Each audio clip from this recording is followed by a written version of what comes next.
Hello, I'm Jim Cameron, manager of radio news for NBC, and I'd like to tell you about The Source, our new youth-targeted radio network, providing our affiliates with a variety of news and entertainment programming. Because all of the people involved in The Source come from 18 to 34-year-old targeted stations, we know the kind of stories that are of interest to our listeners and how to write and deliver those stories so they not only enlighten but involve the audience. A case in point, Morning Drive anchor Bob Madigan's newscast the day following the death of 11 rock fans in Cincinnati. All the concerts are the same, that everybody's pushing. When I bought my Who ticket, I got pushed through a door, then I broke the door. He was lucky. 11 others were killed. I'm Bob Madigan from The Source, and normally rock concerts are fun, festive, and peaceful events. But such was not the case last night in Cincinnati. Riverfront Coliseum was the scene, the Who, the group, the crowd was a sellout. Many had gathered outside in the cold long before the doors were to open, and as Cincinnati Police Lieutenant Dale Minkus tells WEBN, there was no bottle throwing. In fact, most of the officers on a detail had stated previously that it was a remarkably good crowd. But the Who was late in arriving at the Coliseum, so they did a late sound check. Some of the crowd may have felt that they were missing the start of the concert, so when two banks of doors in a 100-foot area opened up, around 7:30, thousands of general admission ticket holders tried to push in all at once.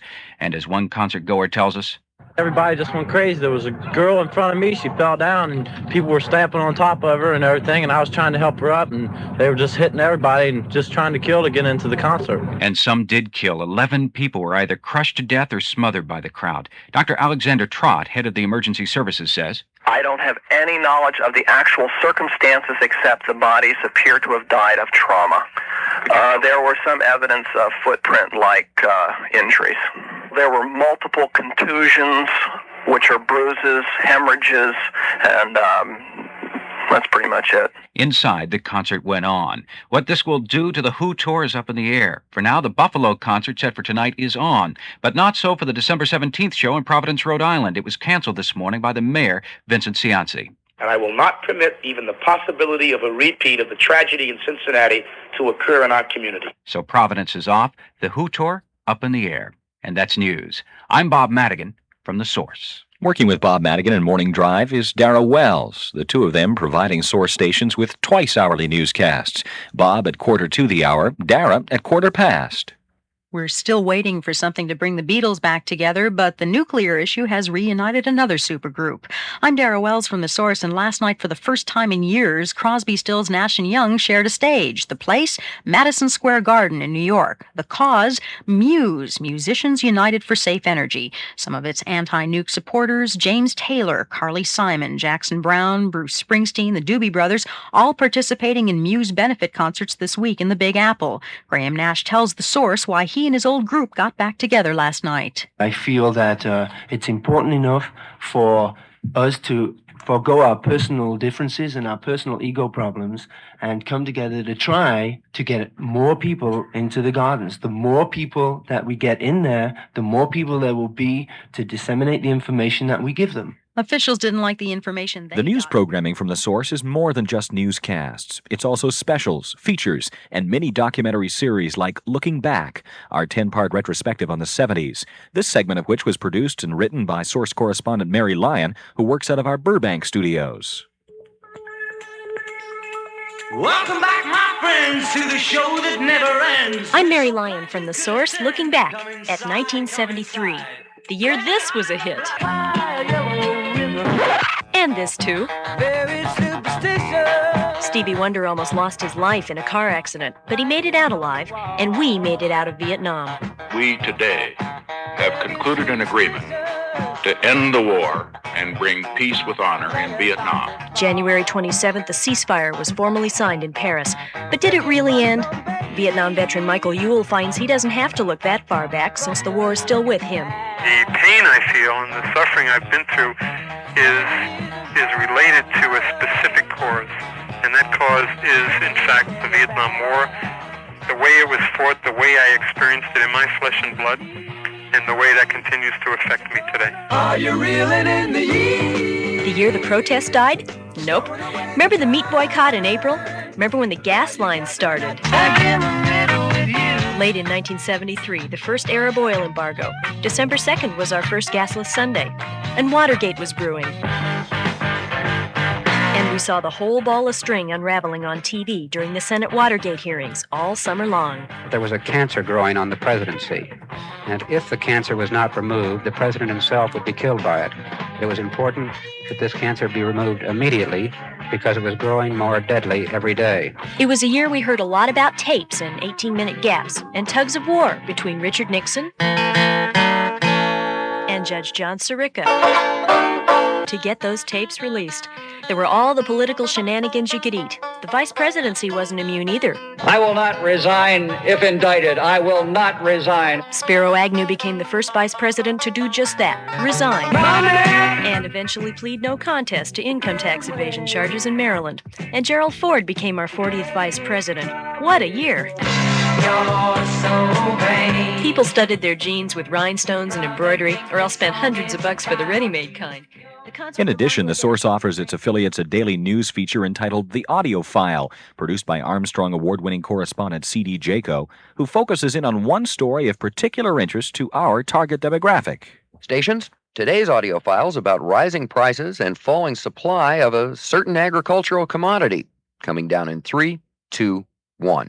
We send out a questionnaire to our various regional offices around the country, and the latest questionnaire indicated no shortage whatsoever of Colombian marijuana in this country. Ted Swift of the Drug Enforcement Administration is pretty sure that there's plenty of Colombian pot in the United States, but there are a few problems. First of all, that survey was taken by federal drug enforcement authorities of other federal drug enforcement agents. Secondly, the DEA says marijuana seizure is at the bottom of its priority list, below heroin and cocaine and quite a few other drugs. But the biggest problem with the survey is that it might be wrong. Marijuana supply and demand is pretty hard to keep track of, but several things are apparent. One is that Colombia has replaced Mexico as the chief supplier of pot in this country since the Paraquat scare. Another, as Ted Swift of the DEA admits, is that bad weather has wrecked much of the Colombian marijuana crop. There were some flooding problems down the Guajira Peninsula maybe 5 or 6 weeks ago, and they may have had a temporary effect on the movement of the marijuana to the loading areas on the shores of the Guajira. But we don't think that they have any lasting effect on the supply of marijuana coming into this country. Colombian pot is harvested roughly every 16 weeks. The floods of 6 weeks ago mean at least 10 more weeks before supplies of Colombia's biggest cash crop are back to normal. And that means the price has skyrocketed, over $100 an ounce in some places, and there's no way to tell if those prices will come down. That's the audio file, and I'm C.D. Jaco from The Source. C.D. Jaco also brings his journalistic talents to The Source weekday evenings, anchoring newscasts from 7 to midnight Eastern Time. So too do I, anchoring the 5:15 and 6:15 p.m. weekday Sourcecasts. Booze and music don't mix, especially when the music is punk rock. I'm Jim Cameron from The Source, and in Prince George's County, Maryland, the local liquor board has announced a ban on booze being served at parties on the University of Maryland campus wherever punk rock is being played. Board members arguing that that kind of loud rock and roll only encourages listeners to do 3 things: defecate, urinate, and fornicate. And the names of the group, well, that doesn't help much either. The booze bureaucrats arguing that groups like the Sex Change Band simply serve to promote the degenerate drug culture. Russians are complaining about American radio, not the kind of stations that play punk rock, but the propaganda-carrying shortwave broadcasters like Radio Free Europe, Radio Liberty, and the Voice of America. For 245 Marine Corps recruits, the mess hall food this month at the San Diego camp was worse than usual. They all fell ill with a staph infection traced to a diseased kitchen worker. 36 of the men had to be hospitalized, but they're all better now. And we've got another one of those terrifying DC-10 stories for you. The story of the 168 passengers on a Northwest Orient DC-10 that took off from Great Falls, Montana last night, only to hear a loud explosion from one of the engines. The jet lost power, but managed to land safely moments later. The passengers, some of them crying, left that plane unharmed, but more than a little upset. Jimmy Carter's in St. Louis today, having ended his 7-day cruise down the mighty Mississippi. Walter Mondale en route now to Peking for talks with Chinese leaders. And remember those 30 inmates from the Maryland House of Correction who escaped 2 days ago? Well, 22 of them have been recaptured so far. The other 8 are still out on the loose. And finally, the story of 15-year-old Ed Seidel from West St. Paul, Minnesota. Today, Ed climbed to the top of a bridge that crosses the Mississippi. He called to the cops that he was going to kill himself, and he did. He jumped to his death on the rocks below. But a suicide note he left behind explained why he wanted to end his life. The reason? Because Ed said that ABC TV had just canceled his favorite show, Battlestar Galactica, and that's the reason he wanted to die. And that's news. I'm Jim Cameron from The Source. When a crisis hits, The Source is right there covering it, drawing upon the full resources of NBC News and its 1,000 correspondents and stringers stationed around the world. Yet in dealing with something like the hostage stalemate in Tehran, The Source offers its affiliates a different approach, not only updating the latest breaking developments, but drawing upon our stations to let their listeners express their feelings about the crisis. Iran, the 31st day. With this special report from The Source, I'm George Taylor Morris. Ooh, you got a real nice beard, a real nice beard. You know it really caught on my Ayatollah. But you know your mind is weird, your mind is weird. You really are a nutty kind of guy, Ayatollah. Come on, give us back all the people at the embassy. Ayatollah. Even though Chicago DJ Steve Dahl with his Teenage Radiation Band have managed to give us a light break on this Iran crisis, things continue to intensify. Political experts feel that approval of the new Islamic Constitution, expected to be confirmed by midweek, could create a climate necessary to help get the American hostages out of Iran safely. But militant students holding the embassy say they will press ahead with spy trials, promise to produce even more documents they say will prove more of the hostages are spies. Iran has also formally announced it won't accept U.S. dollars as payment for oil. That means Europe, Japan, and other countries that normally pay with dollars will have to pay another currency. The U.S. has already banned imports of Iranian crude oil. Then there's the Shah, resting comfortably in the visiting officers' quarters at Lackland Air Force Base in Texas. It's not far from San Antonio College, where Iranian students have asked for a permit to demonstrate against the Shah. Actually, it doesn't make any difference whether he wants to be in San Antonio or New York or whatever. But still, the United States government has to return him back to Iran because he has to be tried. Texas Governor Clements says no permits, no demonstrations. More than 10,000 people came to the L.A. Coliseum last night for a pro-America rally led by California State Senator Paul Carpenter. Let our people go. Join me. Let our people go. But they're still there as the UN Security Council moves into a fourth day of debate on Iran. With this special report on Iran, I'm George Taylor Morris from The Source. But young people in the U.S. are also worried about more parochial concerns as well. Pocketbook issues like the price of record albums. And that's why Source correspondent Bob Madigan produced a 5-part documentary series entitled The Melting Waxworks: Recession and the Record Industry.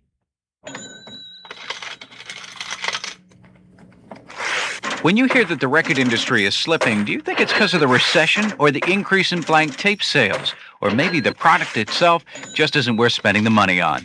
I'm Bob Madigan, and this is part 4 of The Melting Waxworks, a mini-series from The Source.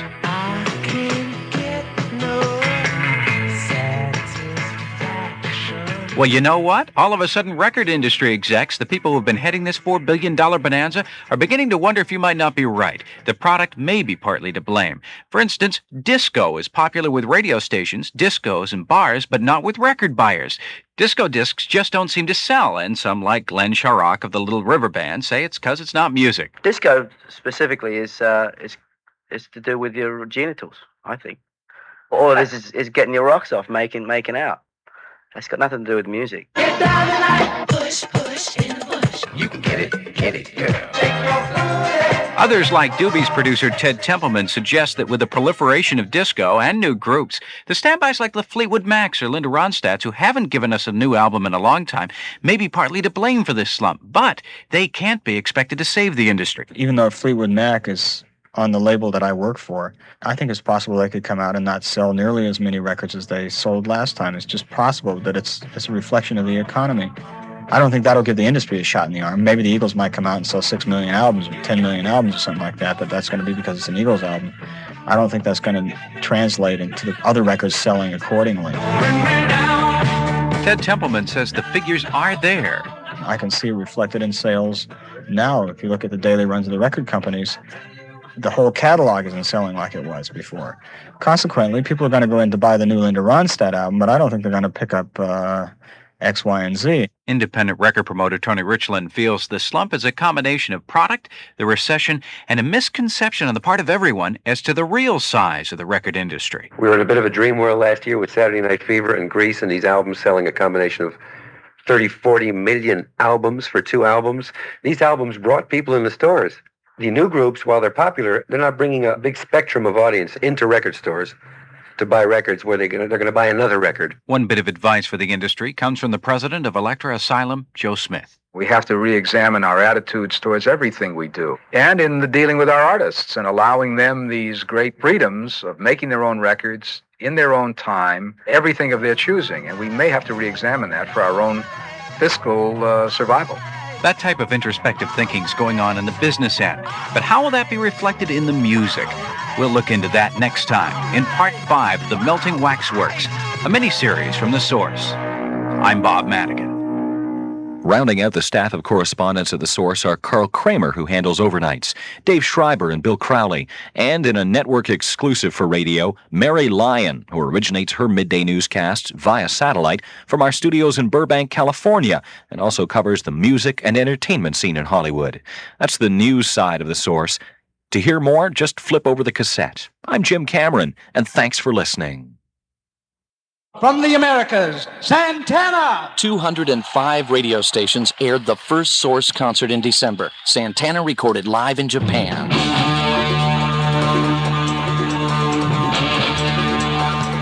That was followed on January 1st, 1980, with 207 stations airing the first concert of the decade starring Todd Rundgren and Utopia. There's going to be more Source concerts and long-form programs as well. But first, Source features. The Rock Report, 6 90-second reports a week. The Styx Tour picks up again tonight in Salt Lake City after taking off a couple of weeks for the holidays. They probably really needed it. They've been on the road for months, and they're not done yet. There'll be a couple of shows this weekend in San Francisco and on from there. Foreigner will be making up a few dates on the West Coast real soon. They were originally slated for October, but postponed to let head games get around first. Japan, Australia, Germany, and England are also on Foreigner's schedule through April. You know, time doesn't really fly, but it never stops. Stephen Stills turns 35 today. Most recently, he appeared with Crosby and Nash at the No Nukes concert last September in New York. Stills started out in music playing in bars around New York City in the early 60s. He founded the group Buffalo Springfield in '66, right after being rejected in an audition for the Monkees. The Tubes are headed into the studios to begin work on a new LP expected in the next few months. They've been playing a few dates along the West Coast to sort of tune up for the recording sessions. New albums should also be happening any time now from the Buzzcocks, Leon Redbone, Tom Waits, Boz Scaggs, The Clash, Lena Lovitch, Rachel Sweet, Bram Tchaikovsky, Warren Zevon, Southside Johnny and the Asbury Jukes, Journey, Heart. This is going to be one great year for music. That's today's Rock Report. I'm Bill Fantini from The Source. 1 Minute With is a mini interview with rock stars. 2 60-second interviews a week. 1 Minute with Billy Joel. Billy, why do you smoke? I don't know. I started when I was a little kid. I'll give it up when I'm 30. Are you in favor of the death penalty? No, because I think it's just another crime. It's murdering somebody, isn't it? What's your favorite band? I have a lot of favorite bands, like Yes, Supertramp, Return to Forever. They're still together this week. Bruce Springsteen, Paul McCartney, Paul Simon, Jackson Browne, Randy Newman. I like a lot of people. What do you consider rich? My idea of rich is just making a living. That's not, a millionaire. Are you in favor of legalizing or decriminalizing marijuana? I don't really care one way or the other, to tell you the truth. Have you smoked it? Oh, yeah. I don't anymore, but, they shouldn't make it illegal. It's stupid. What do you look for in a woman? Woman? I don't know. Women are all different. I mean, you can't generalize about a woman. Who do you admire most? Jack Dempsey. Should the right to be homosexual be a civil right? I'm not a politician. What is this? That's 1 Minute with Billy Joel. I'm John McGann from The Source. Individualized station promos, voiced by Don Pardo. Live from Indianapolis, it's Monday Morning with Kevin Houston, Coping with John Pyrakov, and the best music in stereo. This is Don Pardo saying stay with The Source, the album station, Q95. Every Monday night at 10:20, The Source supplies stations with a variety of comedy drop-in material from Stevens and Gridnick, approximately 9 minutes of comedy a week. Hello, boys and girls and future scientists. It's time once again for Mr. Wizard and his little friend, Timmy. Hi, Mr. Wizard. Well, hello, Timmy. Today, Timmy, we're going to take an old nail and a piece of string and make a laser beam. Gee, Mr. Wizard, aren't laser beams dangerous? No, Timmy, but old nails are, so I'll have to ask you to wear these goggles. Mr. Wizard, where do babies come from? Well, for that, Timmy, we'll need a rope and an old ironing board. Is that where we get the expression, strike while the iron is hot, Mr. Wizard? Timmy, this is science, not a locker room. We have dedicated ourselves to the search for truth in the universe. Yes, Mr. Wizard. Now, see this tablet? Yes. Know what it is? An aspirin? Wrong. A lube? This pill looks like an aspirin. It feels like an aspirin. It smells like an aspirin. It tastes like an aspirin. But it's a dangerous drug, Timmy. I swallowed it. This drug was designed to kill buffaloes when mixed with buffalo food. Let this be a lesson to you, Timmy, and all of Timmy's friends. Never take a pill you can't identify. Join us again next week when I use a big pen and a rubber glove to make a stomach pump. Screen Scenes is the film feature from The Source. Jeff Gelb from California feeds 2 60-second features a week. I've seen the lines. I know. Star Trek is one of the must-see movies of 1979. I didn't much care for it, but I thought I'd go to the street and see what people who were just leaving the film thought of it. I loved it. I thought it was really neat. The special effects were really good, but the story was just way too dragged out. It was far out. The scenery was fantastic. The story lacked just a little bit. Thought it sucked. Intense. The story plot was not quite as strong as I thought it would be. It was pretty bitchin'. It was good. That was neat. I really enjoyed it. Looks like the jury's still out on the most expensive movie ever. Star Trek has to make almost $100 million before it makes a penny for Paramount, and before Paramount starts thinking of a sequel. Speaking of sequels, watch for sequels to The Deep, Oh God, The Omen, and Saturday Night Fever. That one's called Stayin' Alive. But forget about Jaws 3. I guess they decided it was finally safe for us to go back in the water. I'm Jeff Gelb with Screen Scenes from The Source. Makin' It is a 2-part series fed 3 times a week by Bob Madigan. It deals with people under 35 who have made it. Ken Levine is making it. At 30, Ken has already been extremely successful in 2 careers. First as a disc jockey under several different names.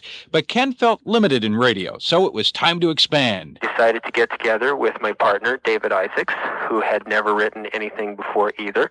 And we sat down and started watching some of the better television shows like MASH and The Mary Tyler Moore Show.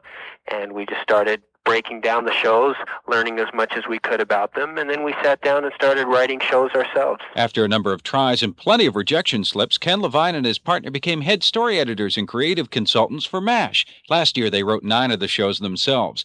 But again, Ken and his partner decided it was time to move on. They formed their own production company, have some pilot deals with 20th Century Fox and NBC. It's been our desire for a number of years to be has-beens by 35, and we figured that this was a very good first step. Ken has some suggestions on stepping into TV writing next time in Ken Levine is Making It, Part 2. I'm Bob Madigan from The Source. Coping is a feature that deals with the stress and tension people experience between the ages of 16 and 35. Coping is written by Dr. John Paracall of Joint Communications in Toronto. How to ruin a relationship. Some people have a natural skill for ruining relationships, but others, they need some guidelines. The following is a tried and true list of ways to ruin any relationship.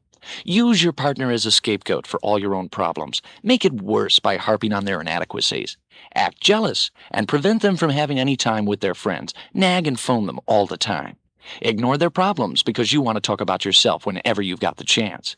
Take them for granted and rarely show any affection. Be sure to ignore your appearance because they should love you for yourself. Then, to be sure the relationship is truly ruined, put your job above everything else and let them know it. Rub it in that you contribute more money or time to the relationship or that you've spent a great deal so far. Refuse to accommodate their relatives or friends at all times. And finally, to ruin a relationship completely, make no compromises for differences in personalities or goals. Think only about yourself. Never talk to each other about problems. Instead, take a hard line on everything. By carefully following these simple rules, you'll be able to ruin any relationship. Tomorrow, coping with parents. I'm John McGann. Coping is written by John Paracall of Joint Communications in Toronto, exclusively for The Source. Lee Spiegel is an international expert in the area of UFOs and unexplained phenomena. And that's the title of this 5-day-a-week, 90-second feature, Unexplained Phenomena. Just 3 weeks ago, several unidentified flying objects chased and nearly collided with a commercial jet airliner over Spain, and the incident is still under heavy investigation. I'm Lee Spiegel from The Source. And you know, every once in a while you hear about UFOs and other strange things that are too often categorized as occult or on the fringe of science. The Bermuda Triangle, pyramid power, the elusive Bigfoot creature, out-of-the-body experiences, and reincarnation, to name a few. Now, in the months ahead, we're going to explore these subjects with an honest and open mind and listen to eyewitness accounts of highly credible observers like police officers. Down the road about a quarter mile away, I seen the red flashing lights. And as I got closer, these lights were flashing. And this thing was hovering sort of at an angle. It was a disc. Without warning, a light hit me. Very intense, very bright, almost painful. Well, it was painful to my eyes. We'll hear the testimony of astronauts. I noticed something out in front that was a white cylindrical shape with a white pole sticking out of one corner of it. As the sun shone on the window, I could no longer see out, and the thing just disappeared. We never could get close enough really to pin them down, but they were round in shape and very metallic looking. We'll expand these stories in the next few weeks. And of course, the scientific researchers and experts continually disagree over the credibility of many reports of unexplained phenomena. So on my next report, we'll hear from a United States government agent who had a very close encounter with an object that remains unidentified. I'm Lee Spiegel from The Source. Dan Fermento researches and records a feature that runs 7 days a week, a great drop-in for any morning show. Today in Rock History. Today in Rock History, a calendar of rock trivia. December 31st. A band of gypsies. It was New Year's Eve 1969 at the Fillmore East in New York, and Jimi Hendrix was introducing his new group, the Band of Gypsies, featuring Buddy Miles on drum and Billy Cox on bass. The concert was recorded, and the Band of Gypsies album was released several months later. New Year's Eve 1971, and Bob Dylan celebrated by making a surprise appearance at the band's concert at the New York Academy of Music. That concert was recorded too, and later released as the band's Rock of Ages, a double album set. Two groups made their debut on this day in rock history. The Beach Boys made their first public appearance New Year's Eve 1961 at the Long Beach Municipal Auditorium. They were paid $300, which they split 5 ways. And the Cars made their debut in New Hampshire on this day in '76. It happened December 31st in rock history. I'm Dan Fermento from The Source. At the end of 1979, The Source commissioned Denny Somack Productions to produce a 2-hour special called The News That Rocked 79. As 1979 passed by, so did an entire decade. What'll be most remembered about the 70s? Kent State, 18-year-olds getting the right to vote, the energy crunch, maybe Watergate with Nixon's resignation and eventual pardon, or America's 200th birthday. Well, remember the first test tube baby, the Jonestown Massacre, and the tension of 3 Mile Island. The 70s will be remembered for all of these things, and the music. In the 1970s, here in Webster, Wyoming, just around midnight, 465-462-4 dead in Ohio. Two of us riding nowhere, nowhere. I don't believe in Beatles. We're so sorry, isn't it a pity? Freedom is just another word for teenage wasteland. There's more coming from The Source. Flip this cassette over to hear our news presentation. I'm John McGann from The Source.